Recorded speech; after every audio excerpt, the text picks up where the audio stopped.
historically, we've always looked at things mechanistically in a isolated scenario of like, oh yeah, you have whey, you're going to spike your muscle protein synthesis higher than if you have plant-based proteins. That's cool, but in the bigger picture, when training intensity is there, when overall proteins hit, and you do that for 3, 6, 12, 24, 48 months, it's probably going to be no different. Plant-based and vegan lifestyles are only being... They're quite new, aren't they? They're quite new, right? Yeah. So we haven't got long-term research. And people were going from vegetarian to meat eating because they thought they could only build their bodies by eating meat. A good vegan diet was a lot of vegetables with 2 kilos of meat. Yeah. Who said that?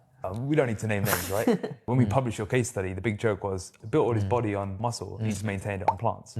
Which is crazy. I've been vegan for 2.5 years at that point. As research shows that if training intensity is equated, if total calories are equated, and total protein is equated, there is no difference in muscle building between trained and untrained individuals as well. Like this was an interventional study where they had 2 arms, which one was an omnivore and they fed them whey protein to make up the protein requirement for them. They had a vegan arm as well, which they were eating lots of beans and plant-based vegan, and they were having soy isolate as equivalent of the whey to meet the protein requirements. They measured their strength and muscle thickness at the start of it and at the end, and they put them through like a regimented workout during that period as well. There was absolutely no difference between the two.